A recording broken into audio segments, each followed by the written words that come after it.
Vas-y.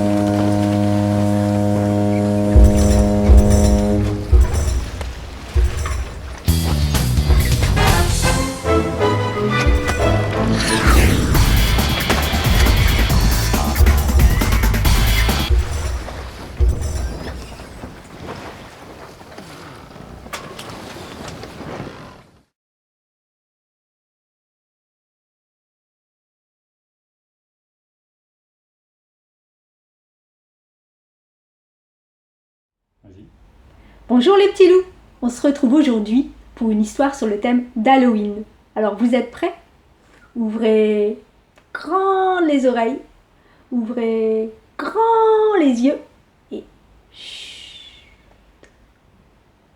Mon histoire du jour s'intitule Une soupe 100% sorcière. Elle a été écrite par Kittery Simon et illustrée par Magali Le Huche. Et elle est parue aux éditions Petit Glénat.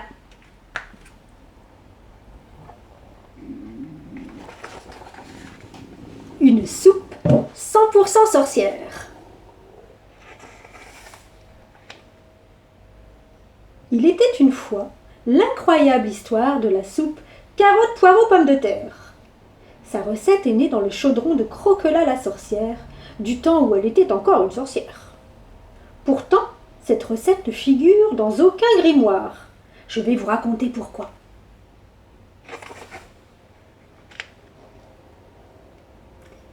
Il commençait à faire bien froid dans la forêt. Croquela se réjouissait d'entendre à nouveau le vent hurler et la pluie tambouriner à ses carreaux. Elle alluma un feu d'enfer, ressortit son vieux chaudron et eut envie d'un bon plat chaud. Du ragoût? Non. Ratatouille? Non. Soupe. De la soupe. Croquela n'aimait rien tant que ça. D'abord parce que la soupe réchauffe les mains quand on tient son bol. Elle réchauffe le nez quand on l'approche de la fumée. Et elle réchauffe le ventre quand on l'a avalée. Et puis parce qu'on peut faire des soupes à n'importe quoi. Aux crapauds collants, aux vipères gluantes, aux glands rabougris. Rien que d'y penser, Croquela sentit son estomac gargouiller. Vite, elle mit de l'eau à bouillir et attrapa ses bocaux. Ces bocaux qui étaient tous vides. Sacre-li-greluche, pesta Croquela. Quelle étourdie je suis! Et que fait une sorcière affamée qui n'a plus rien à manger? Elle file d'un coup de balai dans les potagers d'à côté.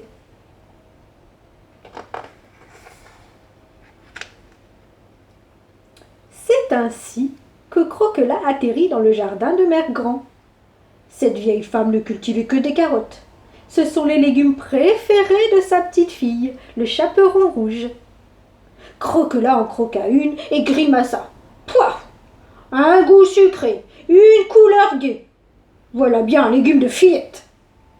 Mais comme il n'y avait que ça, elle en prit une botte et fila.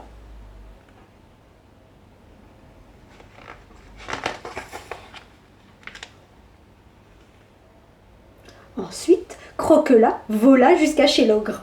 Là, le potager n'était planté que de pommes de terre bien nourrissantes. Burk, c'est rond, c'est doux, il n'y a pas le moindre ver de terre dedans. Oh, soupira Croquela. Mais comme il n'y avait que ça, elle s'en contenta.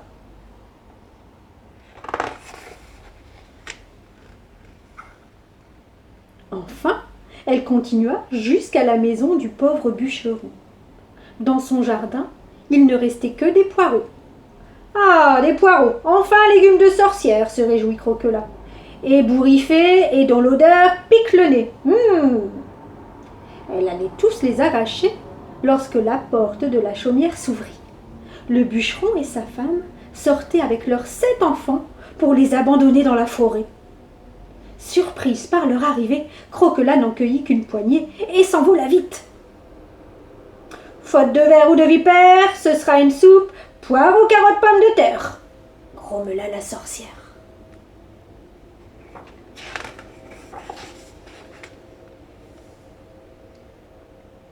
Une fois rentrée chez elle, Croquela jeta les légumes dans le chaudron d'eau bouillante et puis elle rajouta les herbes qui lui restaient, du laurus, du thymus et de l'origanus. Bientôt s'échappa de sa cabane une fumée à l'odeur délicieusement inconnue. L'estomac de Croquelas gargouilla encore plus fort. Ce parfum eut vite fait de traverser la forêt pour arriver dans l'ordre aux narines de Mère Grand, aux narines de l'ogre et aux narines du bûcheron. Aussi, bientôt, à la porte de Croquelas, on entendit un bruit. La sorcière mixait le contenu du chaudron. « Bonjour, madame, je m'appelle Petit Chaperon Rouge. Je viens reprendre les carottes que vous avez volées à ma mère Grand. »« Sacreligreluche !» maugréa Croquelas. « Quelle petite effrontée! Et depuis quand les fillettes n'ont plus peur des sorcières ?» Mais comme le Petit Chaperon Rouge avait parlé poliment, et peut-être aussi parce que Croquelas avait hâte de goûter sa nouvelle soupe, elle lui répondit « Ah, tes carottes sont cuites, ma petite, mais si tu veux, en échange, je t'offre un peu de soupe. » Le chaperon en avala un grand bol. « C'est délicieux. La fillette s'interrompit. Juste devant la porte passait le loup. Il se dirigeait vers la chaumière de Mère Grand. Ni une ni deux, elle saisit une des immenses louches de Croquelas et se précipita vers lui. Le loup, terrorisé, détala, poursuivi à toute allure par le chaperon rouge. « Tiens, tiens, cette nouvelle soupe est pleine de vitamines !» s'étonna la sorcière. Puis elle referma la porte et mit le couvert lorsque... «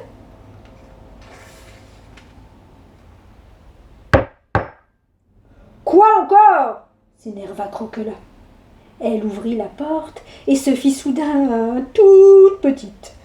En face d'elle se tenait un ogre énorme. Ses poches débordaient d'enfants, tous mignons à croquer. « Rends-moi mes patates !» rugit-il, « ou je t'ajoute à ma poêlée de garçonnet aux pommes de terre sautées. »« Cher ami, désolé, s'excusa Croquelas. J'ai transformé vos patates en une soupe excellente. D'ailleurs, si le cœur vous en dit... » L'ogre n'attendit même pas la fin de la proposition.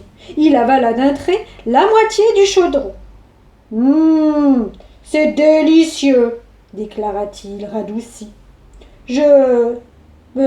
Oh, un rôle interrompit. « Oh, pardon, je suis vraiment rassasié. Je ne pourrai plus avaler le moindre petit boufflet. » Et alors il délivra les enfants un à un qui s'enfuirent chez eux en courant et il repartit. « Tiens, tiens, se dit Croquelas, cette nouvelle soupe est très nourrissante. » Et puis elle referma la porte et s'attabla lorsque... «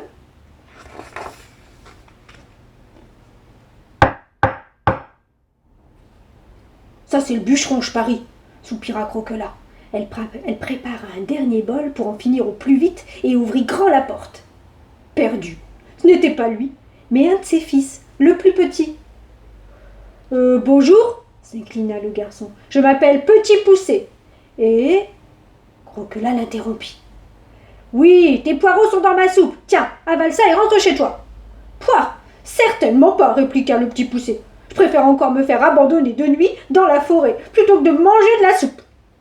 Je venais juste vous demander si vous n'auriez pas aperçu des petits cailloux blancs. »« Sacreligreluche, ce minus repousserait-il ma soupe ?» Croquelas fut très vexé. « Dis donc, mon petit, » dit-elle, « sais-tu qu'on ne dit jamais « pouah » avant d'avoir goûté ?» Et puis elle tonitruya. « Mange !»« D'accord, d'accord, » concéda le Petit Poucet, pas très rassuré. « Mais une seule cuillerée alors. »« C'est délicieux !» Soudain, la voix du Petit Poucet sembla très lointaine à Croquelas. Il avait grandi d'un seul coup. Il dépassait à présent la cime des arbres de la forêt. Elle perçut juste les mots suivants. « Plus besoin de cailloux à présent. D'ici, je vois la maison des parents. » Tiens, cette nouvelle soupe fait bigrement grandir, se dit Croquelas. Et puis elle referma la porte et songea avec délice que désormais, plus personne ne viendrait la déranger. Elle se rassit enfin et avala une gorgée de soupe avec gourmandise. Lorsque Croquelas faillit s'étrangler. Qui cela pouvait-il bien être encore? Elle récapitula. Carottes, pommes de terre, poireaux, il n'y avait rien d'autre dans la soupe. Alors qui était-ce donc? La porte s'ouvrit et apparut le prince charmant qui passait par là. Dès qu'il vit Croquelas, il se précipita. « Ma princesse, ma fée !»« Vous faites erreur, mon cher, » dit Croquelas d'une petite voix. Elle trouvait le prince fort bel homme et regrettait d'avoir à l'avouer. « Je suis une sorcière, ça ne se voit pas ?» Et le prince éclata de rire. « Ha ha, une sorcière, allons donc, mamie. Jamais je n'ai vu d'air si aimable, ni de joues aussi appétissantes. » Et sur ce, il embrassa Croquelas. « Ah ben ça doit être l'effet des carottes, se réjouit Croquelas. Cette nouvelle soupe fait vraiment des merveilles. » Et c'est ainsi que le prince charmant et Croquelas vécurent heureux longtemps et eurent beaucoup d'enfants. Mais malheureusement, aucun, du plus petit au plus grand, n'aima la fameuse soupe de Croquelas. Sacre Greluche!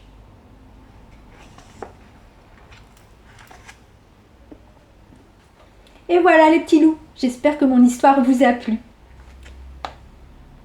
Je vous propose de prolonger ce moment en réalisant cette adorable petite sorcière. Restez bien avec nous pour en savoir plus.